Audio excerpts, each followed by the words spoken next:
abasajja b'e Kampala bakasobeza bamuyita Charles abasaba kaati z'ekibiina abasajja abo omukozi gwa mugaana n'amugamba nti olekangayo nabo olina mubi. bamuyita Charles Peter Mayiga naye agamba nti Nuupu kye yakozemu bano bannababufuzi abamu njagala omuwulize bulungi olwaleero wulirizaamu.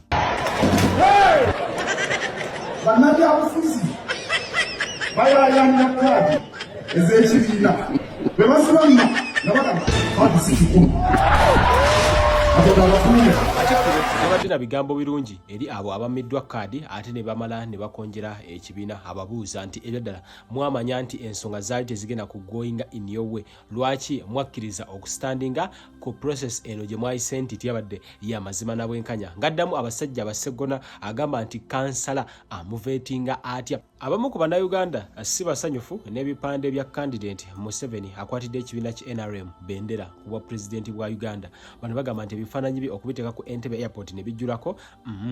Agamba nti n'abalala babiteekeko, njagala osooka omulabe mutuufu si mutuufu. Agamba nti wano wandaddewo ekya Bigweni nga wano waliwo ekya omuli wa Piraawo oli Munyagwa nga wano waliwo n'ekyono omu ku Sseere Peasants Party omwami ayitibwa Kasibante. Sooka olabemu omwami ono simanyi ddala oba mutuufu. This is double standards. Why? Mwachi abira wano wandi badde wabera ba candidate bonna munana. Eno double standards. Tosobola kuteka omuntu omwe yesi. Wano ayina okubawa kyakyangu olero ekyowe olusaniya ekyawani lwaki bateka okufana kyamuntu. This is double standards. Tefujja kukkiriza eno airport ebera national asset yaffe ffenna Bannayuganda.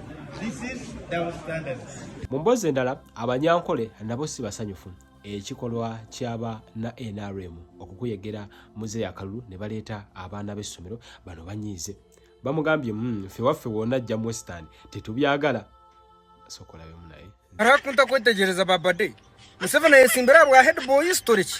Rarizi kan baziyize abana b'amashomero nabasako yesimbire ngabwa kana bote bukabwa cya person school kanson kubona benda 2016. Natoko kubara azima isimbire ngabo head boy bwa primary abo abana b'amashomero ko mubijura arari. Museveni yesimbira bwa head boy oyise. Mutuhira bano mashomero umwana naza kukahe kintu no abazire mu kubagambira mu ba headmaster b'amashomero. Baba directors b'amashomero abana kubara atungire bizibo mararezo. What are you going to explain to parents? You will be held accountable. Museveni ona kuberga meza hariya ngoko atahana berga mu mutwara abana b'amashomero. Mwana mangu muhedma Museveni kara yetsimbira bwa head boy w'amashomero ganyu mutugambire. Rara ziteko mu compounda zishomera. Oyetsimbira bwa head boy story kigaye torugumbana b'amashomero. Abawagizi no abalonzi sorry. Wano mwine okuviirayo bambira hanze nkusaba zokola njagala otugobere wano. Kakati omulonzi abalonzi abasinga tetwasomanga bano basajja ebyaddala abamu twakoma mu P1 P2 naye twasooka okufuna endagamuntu era bano abasajja ffe tubasindika parliament. Nese mu Uganda agamba nti omuntu atamanyiiko bya parliament olonderawo otya n'ogamba nti ono omubaka wa parliament ali suppose baade bakuba ebituli mu kakiiko k'ekibiina ki NUP. Ebyaddala abalonzi abamu si basanyufu simanyawo njagala okomenting because wano wabanga ono omusajja yagamba nti atali ku level ya council daso akumanya mirimu gyabwa MP.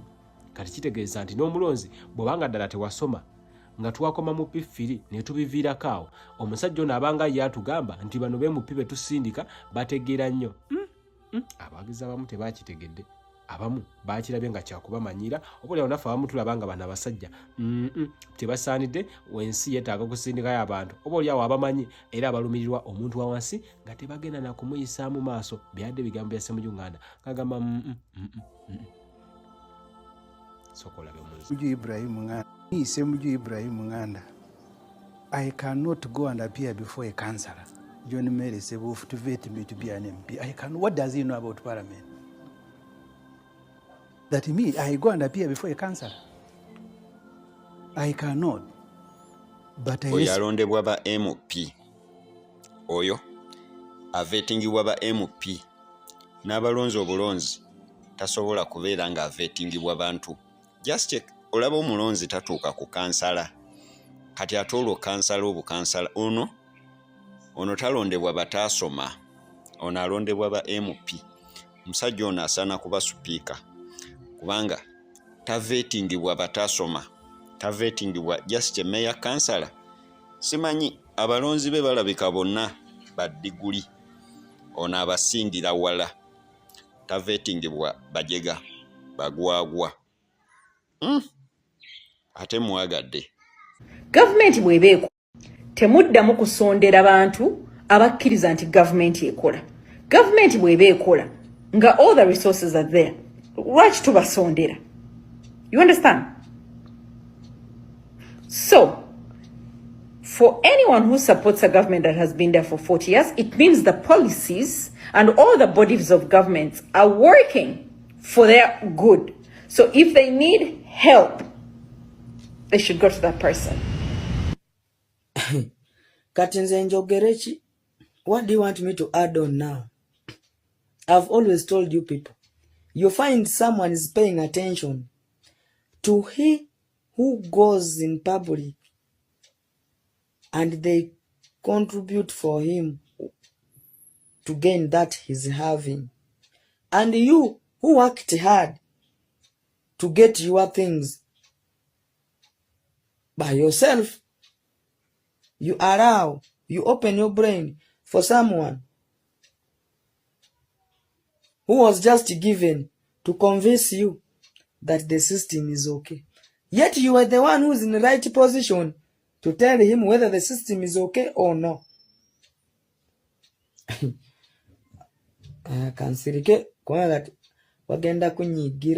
Oh, Uganda, may God uphold thee. My fellow Ugandans, we gather today not in fear but in faith, not in silence but in courage, for the time has come to remind ourselves, our leaders and the world, that the people belong to God, not to corrupt tyrants. As a Christian, I'll partake from the Bible. The Bible declares, woe to those who decree unrighteous decrees. That's Isaiah 10:1. When rulers pass wicked laws, when they rob the poor and trample justice, they stand condemned, not by us, but by God himself. No throne, no office, no title can excuse corruption and oppression. Therefore, we are not a people called to bow down to tyranny. We are called, like the apostles, to declare, we ought to obey God rather than men. Remember that in Acts 5:29? Government is ordained to serve as God's minister for good. But when they become a weapon of oppression, it has betrayed its purpose. Loyalty to truth is higher than loyalty to unjust rulers. Remember that. For example, remember Moses, who confronted the Pharaoh with the cry, let my people go, in Exodus 5:1? Remember Daniel, who defied the decrees of kings to remain faithful? Do you remember the midwives of Egypt who stood against the murder of innocent children and were blessed by God in Exodus 1:17?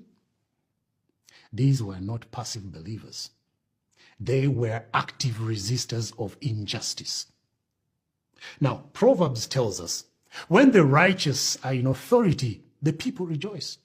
But when the wicked rule, the people groan. That is Proverbs 29:2. My fellow countrymen and friends, we are groaning. The weight of corruption, injustice, and arrogance presses down upon us. But that groan is not the sound of defeat.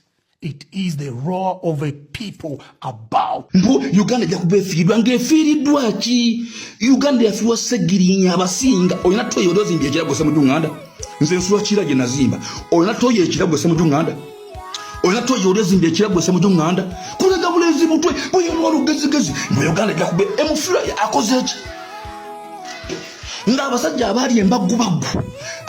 Bamugazi chanju bava mu gwanga lino nga bogedde bogezi nga nebiga tebituukidde kubanga Mwai Museveni yazimba ekisenge nga kyo positioni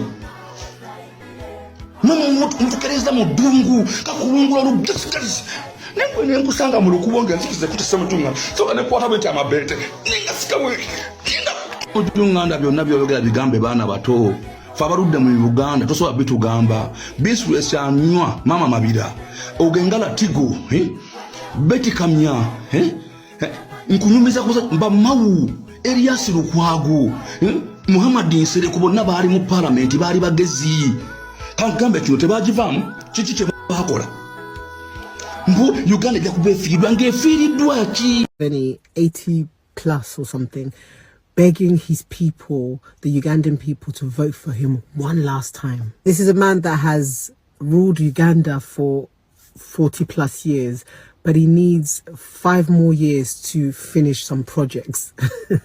I'm sorry, what?